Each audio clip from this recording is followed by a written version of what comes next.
नमस्कार, सगरमाथा प्राइम समाचारमा स्वागत छ। म केशव शर्मा। नमस्कार, म प्रसन्न ढुङ्गाना। सगरमाथा प्राइम समाचार सुरु गरौं। अहिलेसम्मकै प्रमुख समाचारबाट।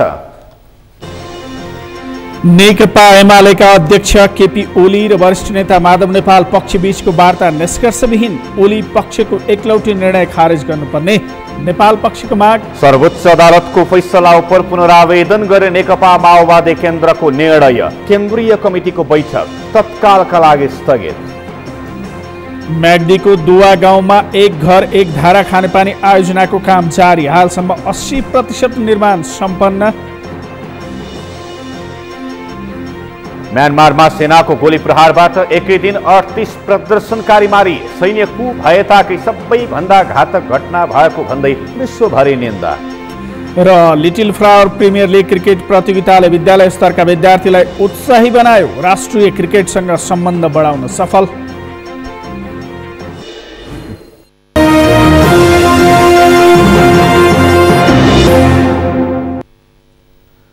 सगरमाथा प्राइम समाचार अब विस्तारमा। नेकपा एमालेका अध्यक्ष ओली र वरिष्ठ नेता माधव कुमार नेपाल समूहका बीचमा भएको छलफल निष्कर्षविहीन बन्दै टुङ्गिएको छ। सरकारले प्रतिनिधि सभा विघटन गरेपछि सामान्य छलफल हुन नसकिरहेका बेला आज एमालेका शीर्ष नेताहरूका बीचमा छलफल भएको हो। छलफलका क्रममा माधव कुमार नेपाल समूहले माओवादीका नेताहरूलाई दिएको जिम्मेवारी खारेज गर्न माग गरेको भए पनि प्रधानमन्त्री समेत रहेका एमाले अध्यक्ष केपी ओलीले भने अस्वीकार गरेका कारण वार्ता निष्कर्षविहीन बनेको हो। अमृतराज काफ्लेको रिपोर्ट। सर्वोच्च अदालतले नेकपा एमाले र माओवादी केन्द्रका बीचमा भएको एकीकरण नै खारेज गरेपछि पहिलो पटक एमाले अध्यक्ष केपी शर्मा ओली र वरिष्ठ नेता माधव कुमार नेपाल पक्षका बीचमा सोमबार छलफल भएको छ। छलफलका क्रममा वरिष्ठ नेता नेपाल समूहले ओली समूहको केन्द्रीय समितिले गरेका निर्णय कार्यान्वयन नगर्न माग गरेको भए पनि प्रधानमन्त्री ओलीले भने स्वीकार नगरेको जनाइएको छ। माधव नेपाल समूहको माग स्वीकार नगरेपछि सोमबारको वार्ता बिना निष्कर्ष सकिएको छ। सुरुमा कुराकानी राम्रो भयो, गुड्डी कुरा भए, पछि छुट्टी नलागेर टर्रो कुरा भयो, यथास्थानमा रहने स्थिति बन्यो। हाम्रो भनाइ के रह्यो भन्दाखेरि कि सर्वोच्च अदालतले फैसला गरिसकेको अवस्थामा पूर्व एमालेको जुन पुरानो अवस्था हो त्यो अवस्थामा पार्टीको संरचना, पदाधिकारी र सदस्यहरू यथावत स्वीकार गर्ने स्थितिमा जाउँ र हामीले भन्यौँ कि पार्टीलाई एकताबद्ध बनाउँ, आन्दोलनलाई पनि अरू पार्टीलाई पनि समेटेर लिएर जाने काम गरौँ। हामीले भन्यौँ अरू कुरा भन्दा पनि 28 गतेको उहाँको जुन आफ्नो सानो बुथको जुन भेला हो त्यसलाई उहाँले केन्द्रीय कमिटी बैठकको नामाकरण दिनुभएको छ, त्यसैमा कुरा मिलेन। वार्ताका क्रममा सर्वोच्च अदालतले 3 वर्ष अघिको अवस्थामा नेकपा एमालेलाई फर्काइदिएपछि त्यहीँबाट अघि बढ्नुपर्ने माग माधव कुमार नेपाल समूहले अघि सारेको छ। यसको मतलब ओली समूहले एकलौटी रूपमा गरेका सबै नियुक्तिहरू खारेज गर्न माधव नेपाल समूहले माग गरेको हो। जब सर्वोच्च अदालतले नेकपा एमाले आजभन्दा 3 वर्ष अगाडिको पूर्ववत अवस्थामा फर्क्यो, पार्टी एकीकरण हुनुभन्दा अगाडिको अवस्थामा फर्क्यो भनिसकेपछि हाम्रा सम्पूर्ण काम कारबाहीहरू अब त्यो अगाडि फर्केको प्रस्थान बिन्दुबाट अगाडि बढ्नुपर्छ भन्ने कुरा हामीले स्वाभाविक रूपमा राख्यौँ। हामी योभन्दा अगाडि पनि भन्दै आएका थियौँ। तर सर्वोच्च अदालतको फैसलासँग अमिल्दो गरी 23 गतेको फैसला भएपछि यता भएका भनिएका कुराहरूको प्रभाव शून्य हुन्छ भन्ने हाम्रो स्पष्ट धारणा छ। हामीले त्यो कुरा भन्यौँ। तर पार्टी अध्यक्षबाट यसबीचमा जुन काम कारबाहीहरू भयो, खास गरी 28 गते भयो भनिएको हामीलाई कुनै पनि खबर नगरिएको केन्द्रीय कमिटीका कतिपय कुराहरू जुन गरियो भनिएको छ, जहाँ बहुमत पनि सदस्य थिएनन् भन्ने कुरा हाम्रो जानकारीमा छ, त्यहाँ गरिएका भनिएका निर्णयहरूको प्रभाव पनि शून्य हुन्छ, स्वाभाविक रूपमा शून्य हुन्छ, किनभने अदालतको फैसला त्यही छ भन्ने कुरा हामीले तथ्यगत कुराहरू राख्यौँ। तर त्यो कुरालाई तदनुकूल नै स्वीकार्ने कुरा हामीले सुन्न पाएनौँ। त्यो कुरा भएन। त्यो कुरा नभएपछि हामीले त्यसमा सहमत गर्ने कुरै भएन। वार्तापछि एमाले महासचिव ईश्वर पोखरेलले यस बीचमा भएका सबै विषयमा दुवै पक्षको आफ्नै अडान कायम रहेको जानकारी दिएका छन्। एमालेका प्रवक्ता प्रदीप गेवालीले बैठकमा खुला रूपमा छलफल भए पनि कुनै सहमति नभइसकेको बताए। छलफल वार्ताबाटै समस्याको समाधान निकाल्ने विषयमा समेत साझा धारणा बनेको उनको भनाइ छ। बैठकमा खुलास्त छलफलहरू भएका छन्। बैठकमा उपस्थित हामी सबै शीर्ष नेताहरूदेखि लिएर सबै हामीमा एउटा साझा अवधारणा हामीले निर्माण गरेका छौँ। सर्वोच्च अदालतले नेकपा एमालेलाई ब्युत्याउने जुन एउटा फैसला गरेको छ यसलाई एउटा अवसरको रूपमा लिएर नेकपा एमालेलाई सुदृढ गर्दै लैजानुपर्छ। यहाँभित्र जे अन्तर्विरोधहरू छन् ती अन्तर्विरोधहरूलाई छलफलको माध्यमबाट समाधान गर्दै जानुपर्छ र बलियो नेकपा एमालेले मात्रै अरू वामपन्थीहरूलाई पनि क्रमशः पार्टी एकतामा जोड्दै सिङ्गो देशलाई एकताबद्ध बनाउन सक्छ, सिङ्गो देशलाई नेतृत्व दिन सक्छ भन्ने कुरामा चाहिँ एउटा साझा अवधारणा, साझा निष्कर्ष हामीले निकालेका छौँ। नेपाल समूहले 28 फागुनमा ओलीले एकलौटी निर्णय गर्दै पदाधिकारीहरू खारेज गरेको भन्दै आपत्ति जनाउँदै आएको छ। तर प्रधानमन्त्री ओली समूहले भने माओवादी केन्द्रका 23 जनालाई दिएको नियुक्ति खारेज नहुने स्पष्ट अडान राखेको छ।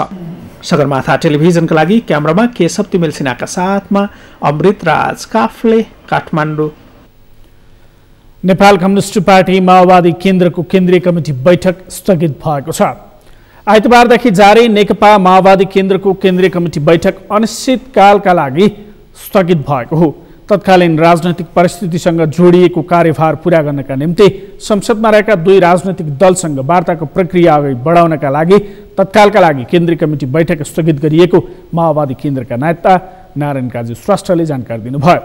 साथसाथै सर्वोच्च अदालतको नेकपा एमाले र नेकपा माओवादी केन्द्र ब्युताउने फैसलाको पुनरावलोकन गर्ने पनि उहाँको भनाइ छ। यसबीचमा केन्द्रीय कमिटी सदस्यहरूले सङ्गठनात्मक काम गर्ने र लगत्तै बैठक राखिने उहाँले बताउनुभयो। केन्द्रीय कमिटी बैठकपछि राष्ट्रिय कार्यकर्ता भेला आयोजना गरिने उहाँले जानकारी दिनुभयो। वैचारिक राजनीतिक कार्यदिशालाई अझ स्पष्ट बनाएर पार्टीलाई विधि पद्धतिमा र संस्थागत ढङ्गले सामूहिक ढङ्गले चलाउने कुरामा दृढ हुँदै हाम्रा पनि कमी कमजोरीको बारेमा समीक्षा गरेर रूपान्तरण गरेर अगाडि बढ्नुपर्छ। त्यसो गरेर मात्रै हामी फेरि कम्युनिस्ट पार्टीलाई क्रान्तिकारी कम्युनिस्ट पार्टीको रूपमा हाम्रा एजेन्डाहरूलाई स्थापित गर्ने पार्टीको रूपमा अगाडि बढ्न सक्छौँ। एउटा कुरा त्यसमा जोड छ। र दोस्रो कुरा चाहिँ हामीले अदालतको यो राजनीतिक प्रकारको गलत आदेश का अनुसार पार्टी पूर्व पार्टीहरूमा आउने स्थिति जो बनेको छ त्यो भएको भए पनि हामीले नेपाली कम्युनिस्ट आन्दोलनलाई एउटै केन्द्र निर्माण गर्ने र एकीकृत पार्टी निर्माण गर्ने जो पहल गरेका थियौँ त्यो पहल सही छ। त्यसकारणले त्यो पहललाई अझ पनि जारी राख्नुपर्छ भन्ने 2टा मुख्य कुरामा सबै कमिटीहरूको जोड छ। आजको बैठकमा जनार्दन शर्मा, शक्ति बस्नेत, गणेशमान पुन, पम्फा भूषाल, वर्षमान पुन, रामदीप आचार्य, हेमराज भण्डारी, पुष्पविक्रम मल्ल, कृष्ण केसी, दलजित श्रीपाइली, परशुराम रम्तेल, जयपुरी घरती, कुमार पौडेल, रामचन्द्र झा लगायत 20 जना केन्द्रीय कमिटी सदस्यहरूले वर्तमान राजनैतिक परिस्थिति, पार्टी निर्माण र क्रान्तिकारी आन्दोलनका विषयमा आफ्नो धारणा राखेका नेता श्रेष्ठले जानकारी दिनुभयो। केन्द्रीय कमिटी सदस्यहरूले कम्युनिस्ट आन्दोलनलाई एउटै केन्द्र निर्माण गरी एकीकृत पार्टी निर्माण गर्ने पहल सही भएकाले सो पहललाई जारी राख्न जोड दिएको पनि नेता श्रेष्ठले बताउनुभयो।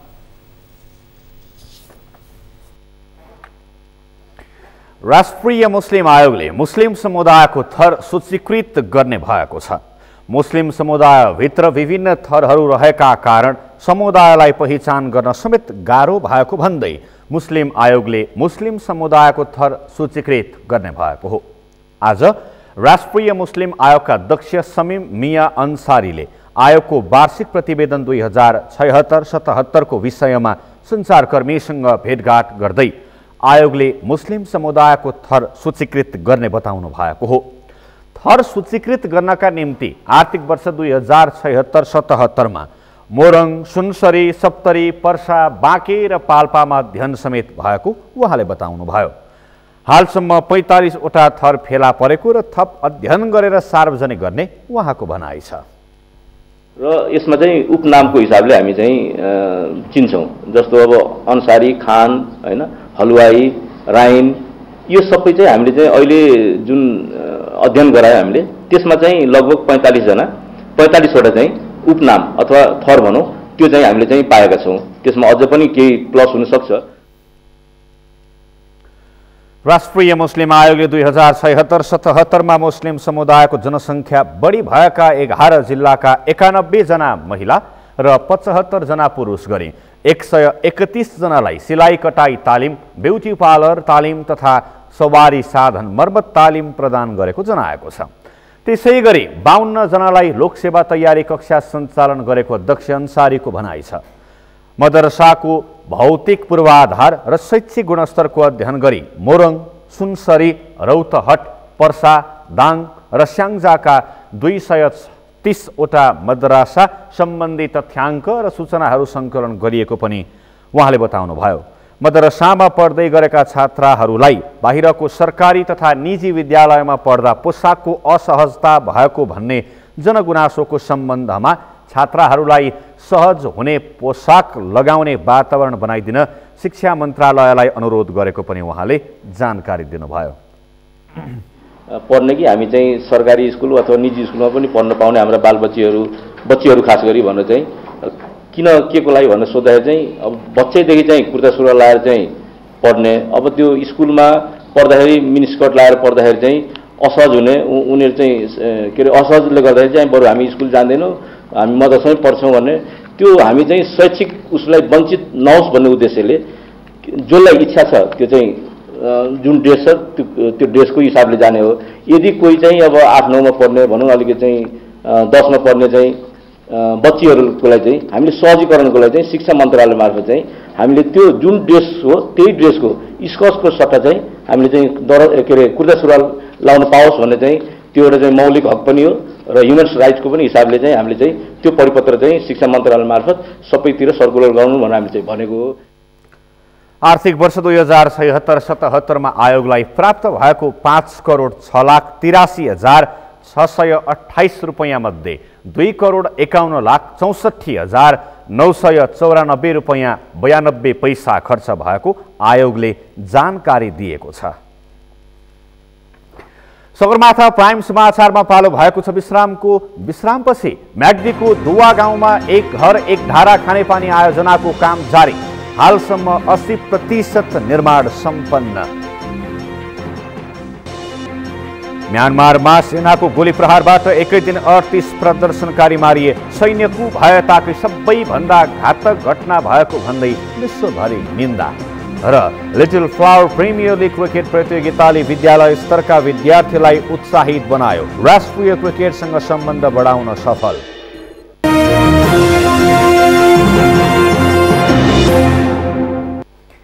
विश्रामपछि सगरमाथा प्राइम समाचारमा पुनः स्वागत छ। अब बाँकी समाचार।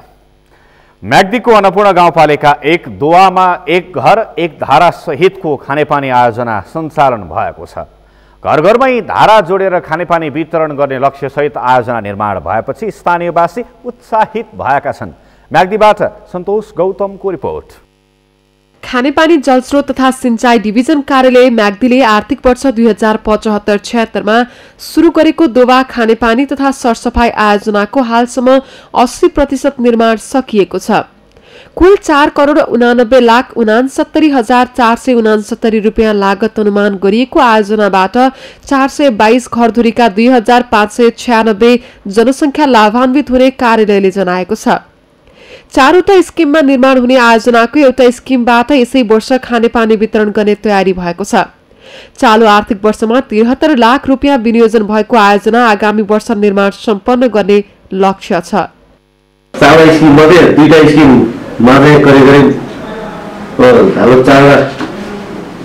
ट्याङ्क प्लस हाम्रो प्राइभेट जुन धारा छ नि एक घर एक धारा, त्यो धाराको कार्यवाही करिब निर्माण हुने काम चाहिँ सम्पन्न भइसकेको छ। एउटा स्किम चाहिँ बनाउन बाँकी छ, अब सुरु गर्नुपर्ने खालको अवस्था छ। एउटा स्किममा चाहिँ पाइपहरू ट्याप स्ट्यान्डसँग चाहिँ ल्याउने पाइपहरू र मेन पाइप लाइनलाई पनि जडान गर्नु बाँकी छ 4वटा स्किममध्ये। र करिब चाहिँ अब टोटालिटी हेर्ने भने 80% काम चाहिँ सम्पन्न भइसकेको अवस्था छ होइन। बाँकी काम चाहिँ अब गर्नु छ, भइरहेको छ। गरक खोला, चिप्चे पानी, रातो खोला, गरिला खोला र एकराते खोलाको मुहानबाट ल्याइने पानी संकलन गर्न 75,000 लिटर क्षमताको एकवटा, 50,000, 30,000 र 20,000 लिटर क्षमताको 2-2वटा रिजर्भ ट्याङ्की निर्माण भएको छ। स्किम नम्बर 2 र 3 अन्तर्गत मार्का र बगरटोलका 130 घरमा निजी धारा जडान, मुख्य तथा शाखा पाइपलाइन विस्तार भएको छ। हालसम्म करिब 3 करोड रुपियाँ खर्च भइसकेको आयोजनाको 2वटा स्किमबाट खानेपानी वितरणको तयारी भएको छ।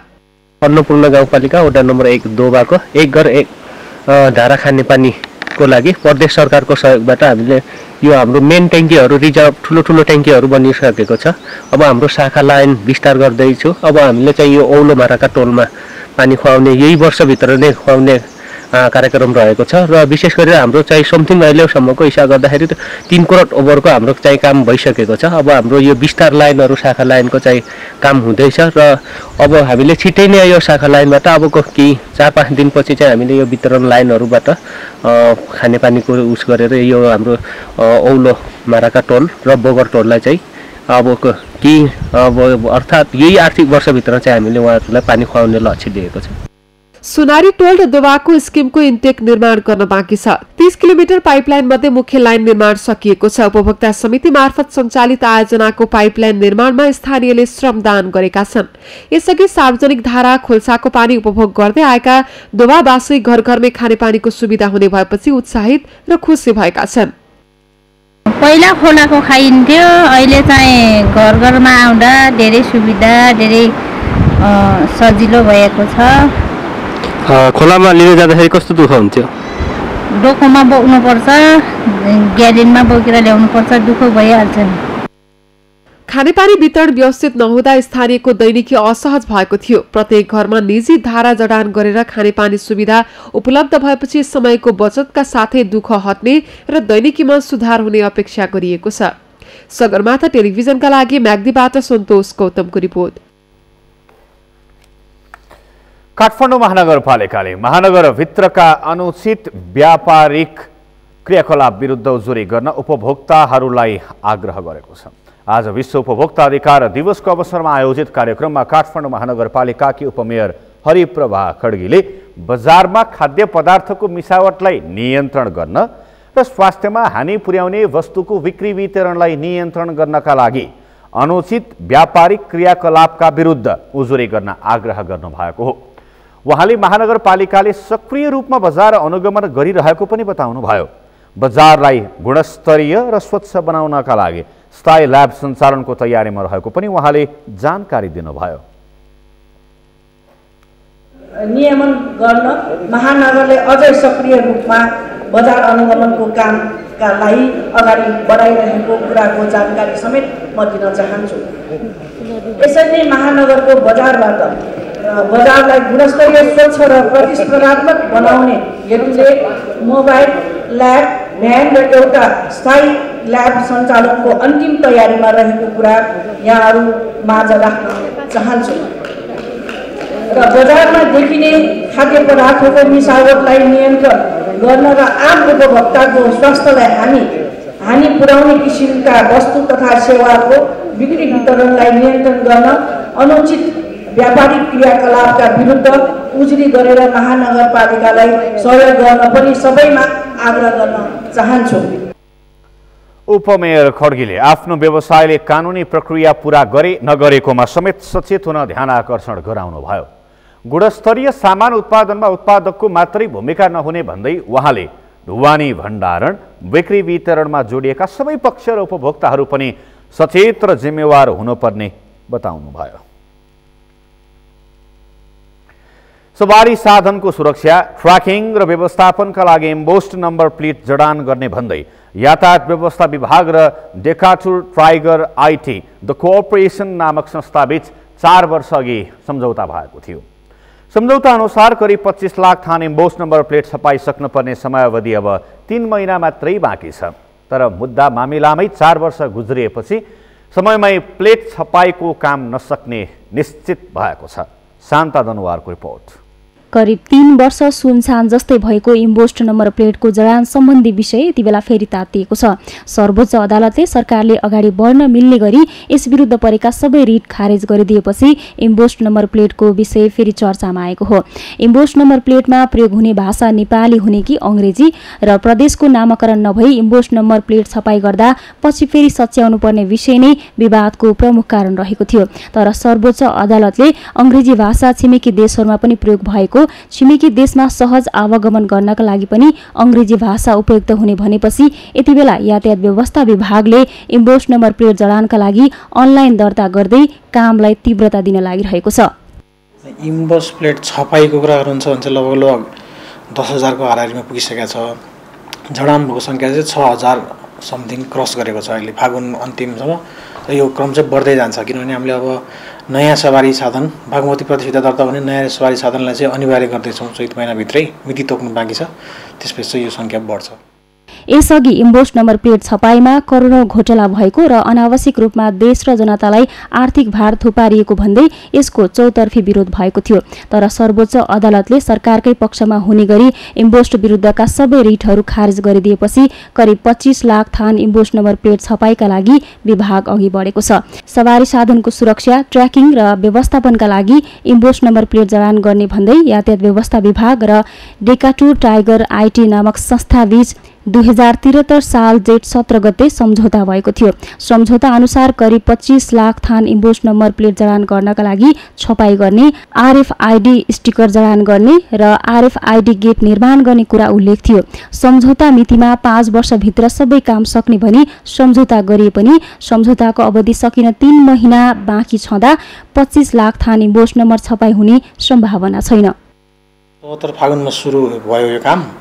त्यो बेलामा अलिकति समय भएको थियो, 2-3 महिना भयो। त्यसपछि चाहिँ सर्वोच्च सम्मानित सर्वोच्च अदालतमा यस सम्बन्धी रिट निवेदनहरू 2टा परिसकेपछि चाहिँ त्यहाँबाट अदालतबाट जारी भएको अन्तरिम आदेशको कारणले गर्दाखेरि चाहिँ यो काम रोकियो।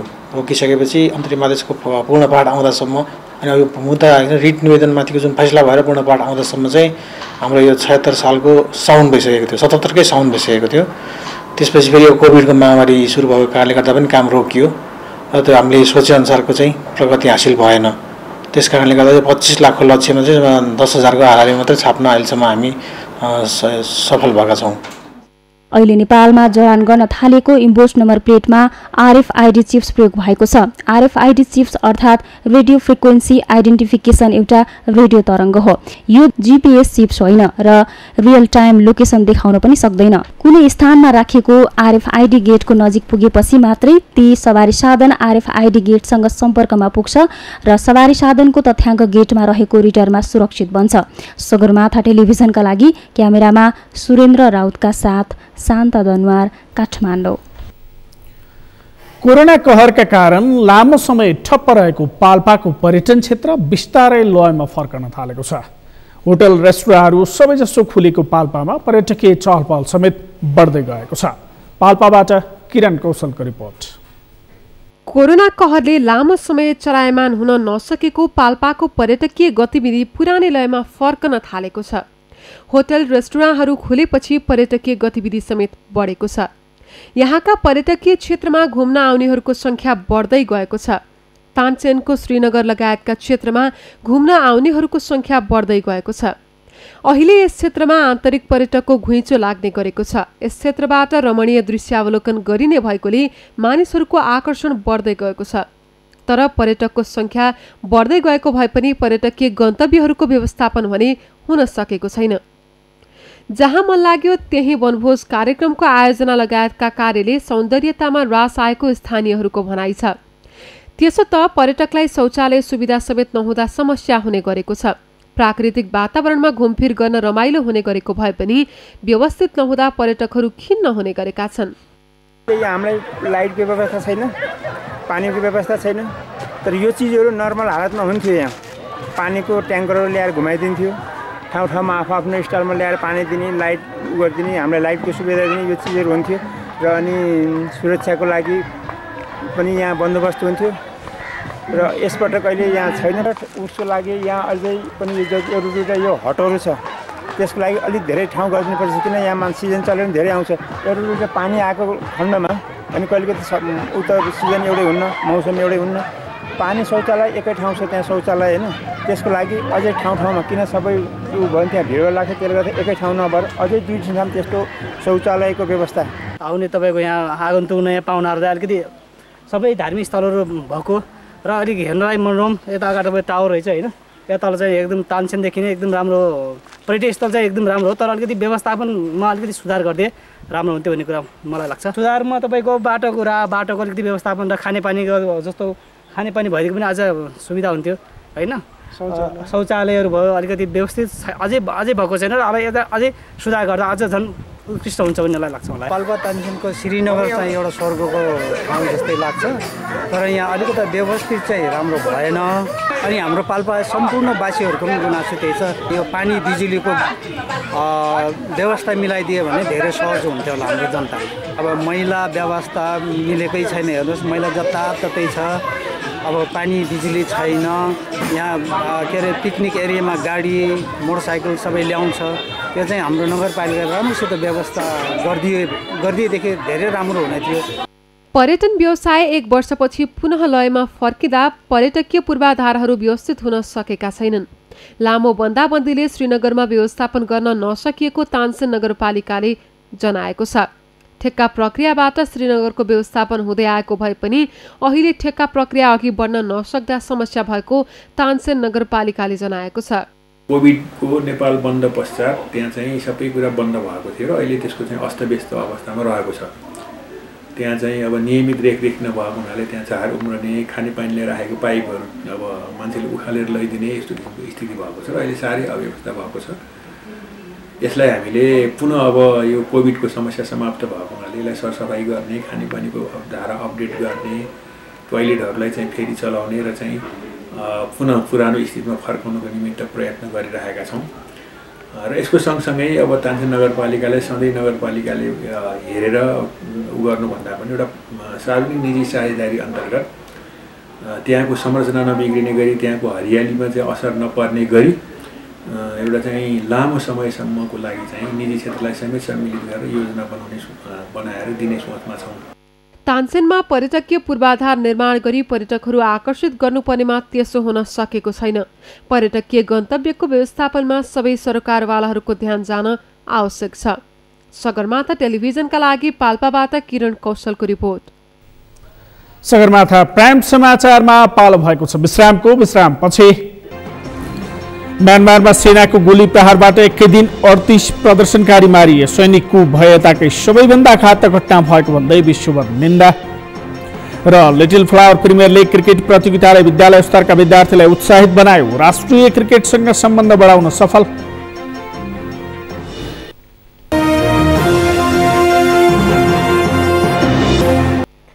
अब पालो अर्थ समाचारको। अर्थ समाचारका प्रायोजक हो आफ्नो विश्वास हो त्रिशक्ति सिमेन्ट। अर्थ मन्त्रालयले आर्थिक वर्ष 2078-79 को बजेटमा नयाँ आयोजनाहरू प्रस्ताव नगर्न मन्त्रालयहरूलाई आग्रह गरेको छ। अर्थ मन्त्रालयले आगामी बजेट तर्जुमा गर्न आज सबै मन्त्रालयहरूसँग गरेको छलफलमा नयाँ आयोजना प्रस्ताव नगर्न अनुरोध गरेको हो। अर्थ मन्त्रालयले नयाँ आयोजनाका लागि बजेटको प्रस्ताव भन्दा पनि अघिल्लो आर्थिक वर्षका क्रमागत आयोजना नै समयमै सम्पन्न गर्न मन्त्रालयहरूलाई आग्रह गरेको हो। छलफलमा अर्थ मन्त्रालयका बजेट महाशाखा प्रमुख सहसचिव धनीराम शर्माले अघिल्ला आर्थिक वर्षको क्रमागत आयोजना नै सम्पन्न गर्ने विषयलाई प्राथमिकताका साथ राखी सोही अनुरूप योजना तर्जुमा गर्न आग्रह गर्नुभयो। उहाँले अगाडि नबढाइ नहुने आयोजना भने अध्ययनका लागि प्रस्ताव गरेर अगाडि बढाउन सकिने बताउनुभयो। सकेसम्म चाहिँ नयाँ आयोजना कार्यक्रममा नजाउँ भन्ने नै हो। अब यसको मतलब चाहिँ पुरै अब कुनै यस्तो छ एकदम महत्त्वपूर्ण आयोजना छ भने त पर्ला, तर सकेसम्म हामी चाहिँ नयाँ आयोजना भन्दा क्रमागत आयोजना सम्पन्न गरेर भने जाउँ भन्ने मेरो अर्को अनुरोध छ। थुप्रै आयोजनाहरू सङ्ख्या छ, त्यो आयोजनाहरूलाई सम्पन्न गर्ने जाउँ। धेरै आयोजना हालेर त्यसमा स्रोत छरेर हामी आखिर कुनै पनि आयोजना सम्पन्न गर्न सक्दैनौँ। त्यसले गर्दा सकेसम्म नयाँ आयोजना प्रस्ताव नगरौँ भन्ने छ। बरु चाहिँ त्यस्तो कुनै आयोजना प्रस्ताव गर्नु छ भने बरु अध्ययनको लागि बरु प्रस्ताव गरिदिउँ, अध्ययनमा गरेर जाउँ। अध्ययन गरेपछि मात्रै त्यसलाई विनियोजन गर्ने गरी बरु चाहिँ बजेटिङ गर्न सकिन्छ। आयोजनाको अध्ययनको लागि बरु बजेटिङ गर्न सकिन्छ, तर अध्ययन नभएको आयोजनामा बजेट प्रस्ताव नगर्न मेरो अर्को अनुरोध छ। अर्थ मन्त्रालयले सरकारले उपलब्ध गराउने सशर्त अनुदानको बारेमा भने त्रिपक्षीय छलफल गरेर मात्र योजना बनाउने भएको छ। सशर्त अनुदानमा सञ्चालित आयोजनाको कार्यान्वयन प्रभावकारी नभएको र अपनत्व पनि कसैले नलिएका कारण अर्थ मन्त्रालयले सम्बन्धित मन्त्रालय र प्रदेशसँग छलफल गरेर मात्र अगाडि बढाउने महाशाखा प्रमुख शर्माले जानकारी दिनुभयो। र चाहिँ प्रदेश र स्थानीय तहसँग चाहिँ सिधै अर्थ मन्त्रालयको पनि त्यस्तो खालको रिपोर्टिङ नहुने कारणले यो सशर्त अनुदानका आयोजनाको अलिकति समस्या भएको थियो। हामीले यो वर्ष के गर्न खोजेका छौँ भन्दाखेरि सशर्त अनुदानको सन्दर्भमा पनि सम्बन्धित मन्त्रालयसँग सम्बन्धित प्रदेशसँग छलफल गर्ने हामीले कार्यतालिका बनाएका छौँ। अब हामी चाहिँ सम्बन्धित मन्त्रालय सम्बन्धित प्रदेश र अर्थ मन्त्रालयको बिचमा चाहिँ सशर्त अनुदानको पनि छलफल हुन्छ। त्यसरी हामी सफल गर्छौँ यो वर्ष। त्यसले गर्दाखेरि चाहिँ सम्बन्धित मन्त्रालयले नै यसको लक्ष्य लिने गरी यो चाहिँ सशर्त अनुदानतर्फका आयोजनाहरू पनि हामी यो वर्ष सफल गर्छौँ। त्यो अनुसारले यहाँहरूले छलफलमा आफ्नो टिमलाई सहभागी गराइदिनु पनि अनुरोध गर्न चाहन्छु। अर्थ मन्त्रालयले कार्य सञ्चालन खर्चमा समेत मितव्ययिता अपनाउन आग्रह गरेको छ। सरकारले आगामी बजेटमा कार्य सञ्चालन सम्बन्धी बजेट वृद्धि नगर्ने भएकाले मन्त्रालयहरूलाई बजेट नबढाउन आग्रह गरिएको हो। गर्न चाहन्छु। त्यसपछि सकेसम्म कार्य सञ्चालन खर्चमा चाहिँ ठुलो वृद्धि नगरौँ भन्ने छ। सकभर बजेट वृद्धि नगर्ने गरी नै जाउँ। कुनै गर्नै पर्ने अवस्था हुँदा त त्यसमा सफल गरेर तर सकेसम्म हामी कार्य सञ्चालनका खर्चहरूमा चाहिँ हामी यो वर्ष पनि बजेट त्यसरी वृद्धि गर्न सक्ने अवस्थामा छैनौँ। बजेट पूर्वको छलफलमा विभिन्न मन्त्रालयका सचिव, योजना तथा कार्यक्रम प्रमुखहरूले आआफ्नो मन्त्रालयबारे धारणा राख्नु भएको थियो। अब पालो खेल समाचारको।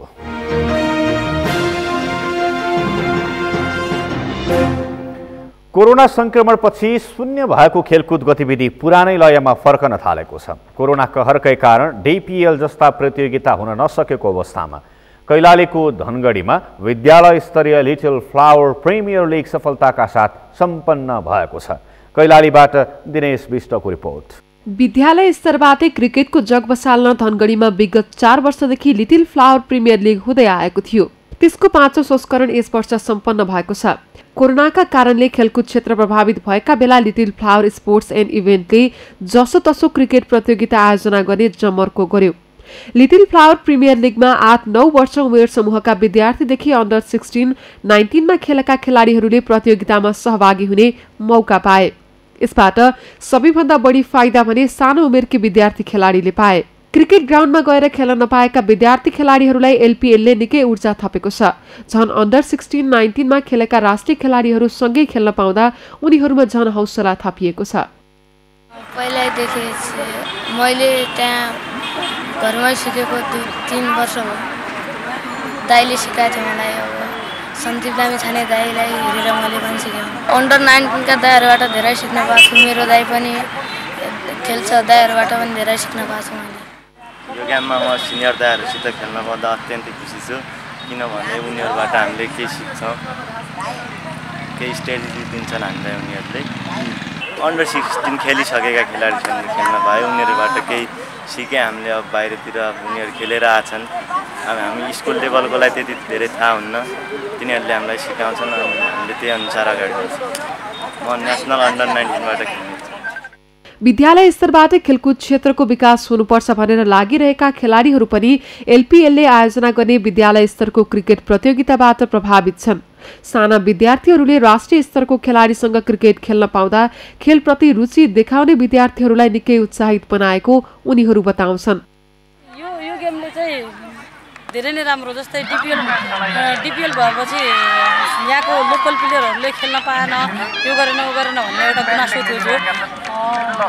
त्यही यो एलपिएलले चाहिँ यहाँको लोकल प्लेयरहरूले पनि खेल्न पाएर स्कुल स्तरीय गरेर चाहिँ 19 को लागि चाहिँ धेरै राम्रो गरेको छ।